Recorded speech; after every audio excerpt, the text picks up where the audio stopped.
What's up, yard freakos, and thanks for joining me on this video.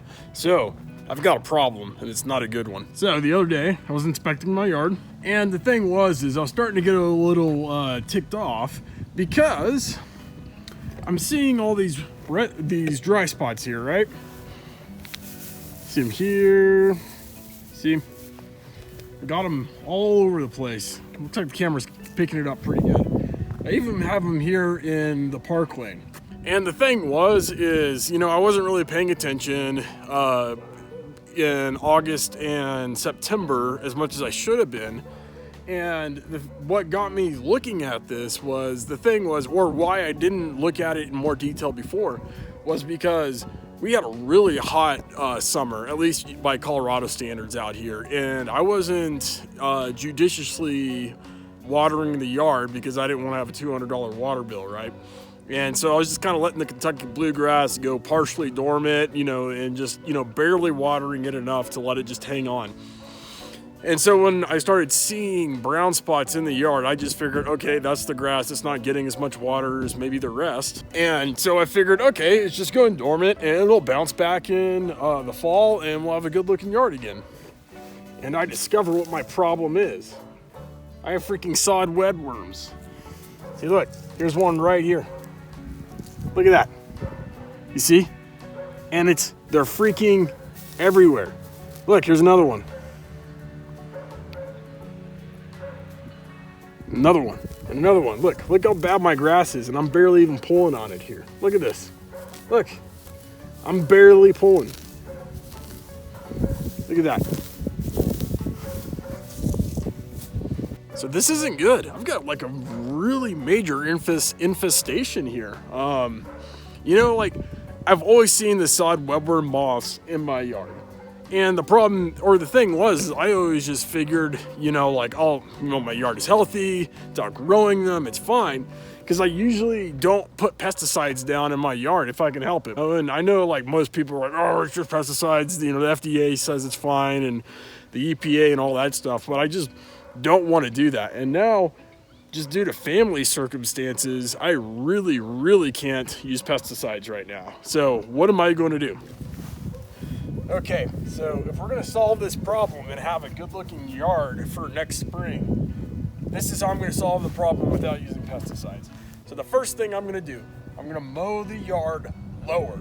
I'm going to try and get this down to 2 inches, if not 1.5 inches. I'm just going to try and get this grass as low as possible to start exposing these worms to the birds and to predators, and so that they can come in and take them out as much as possible.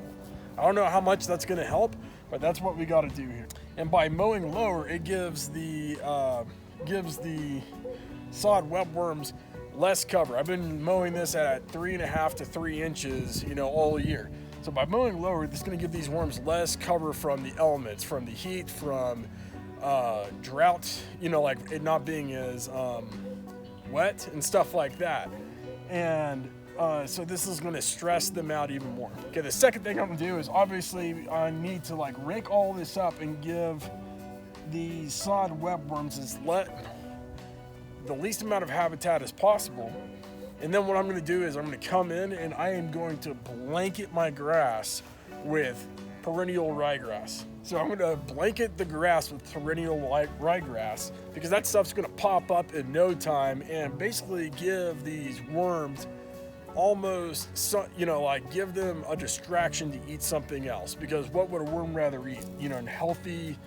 Healthy old grass, or brand new, really easy to eat perennial ryegrass. So I'm basically making the perennial ryegrass a sacrificial lamb to these worms so that they can chow down on that.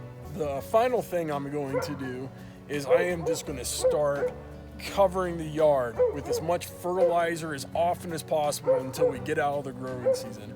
I want to give this grass as much nutrients to not only basically make these worms fat, dumb, and happy, but then still have enough energy and food to root down, store carbohydrates for the winter, so that when spring comes, the grass will have enough energy to come back in force to counter these bugs.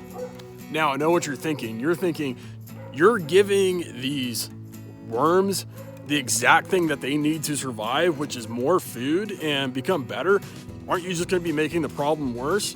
And I would agree with you in part, but here's the thing, you know, just like with June bugs, they have a cycle, you know, of adult, larva, pupil, you know, pupas and all that stuff.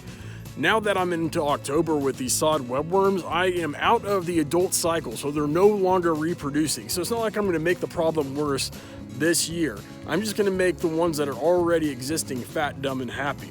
And by doing that, I'm basically buying myself some time until spring where I can come in, dethatch this yard as much as possible, and basically make this an environment that these moths do not want to, as adults, lay their eggs in. Okay, now that I've given you the game plan, let's see what the tools I'm gonna be using to pull this off. So the first thing I'm gonna be using here is the Scott's Easy Seed stuff. And there's no really particular reason I'm using this. Well, the reason I bought this is because it was 50% off at Lowe's this weekend. And so basically it made it cheaper than just buying straight up grass. So, the analysis, we've got red fescue, 2 types of ryegrass, another red fescue, and then some bluegrass. I do not care about the bluegrass and the red fescue right now because it's just too late in the season for them. So I really could care less if the bluegrass and the red grass or red fescue take.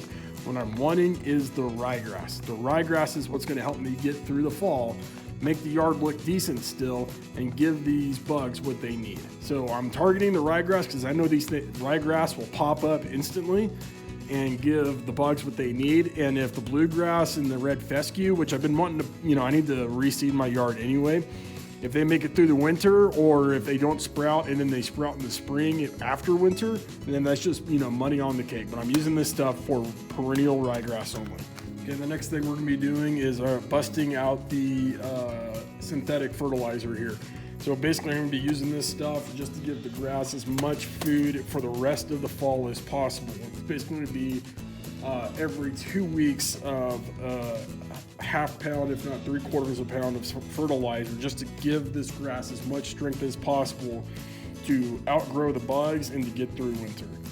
So you can see the analysis here. It's basically just, you know, pure nitrogen. We got some potash here, so that'll help with the root development a little bit, and some iron too to green us up.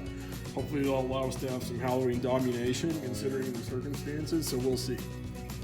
All right, with that said, let's get this started and get this yard on its way back to recovery.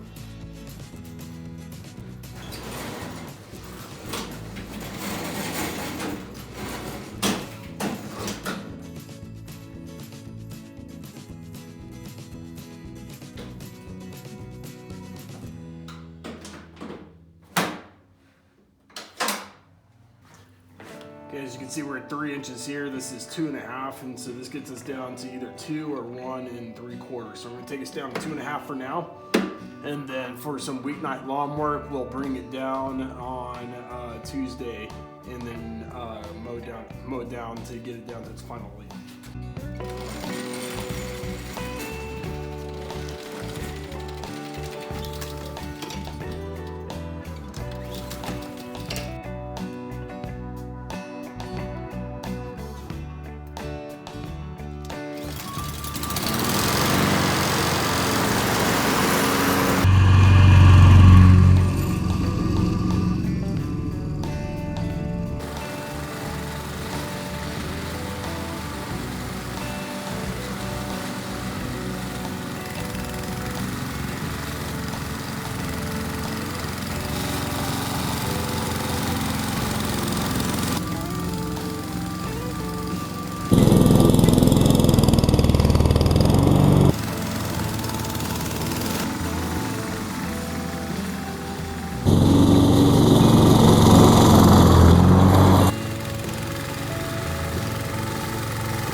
Just finished mowing, and now I'm starting to figure out why my yard was shedding so much.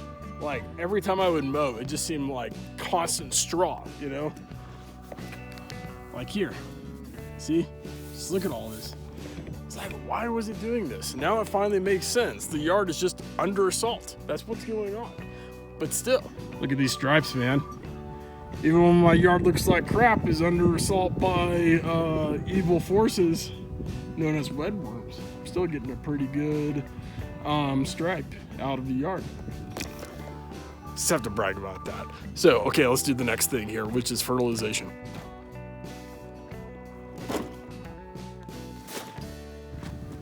Okay, so I'm gonna be using the artificial fertilizer here. I need 1.75 pounds to cover my entire yard, and I'm gonna be, which equates to a 1/2 pound of nitrogen in this particular bag, because this bag is just around 30%. So that's what I'm gonna be doing.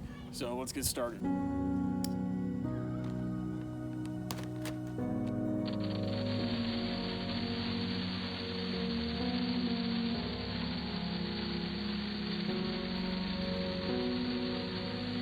That's it. Just need 1/2 pound. That's how much it equates to.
All right, that just about wraps it up.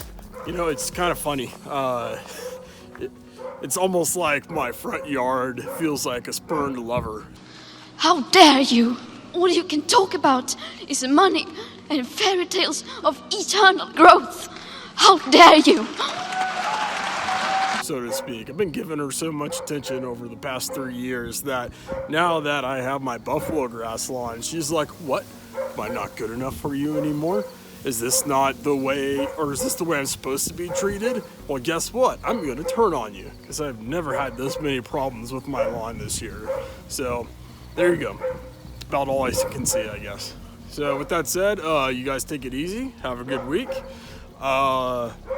Hit the subscribe button. Feel free to comment, and I'll talk to you later. Have a good one.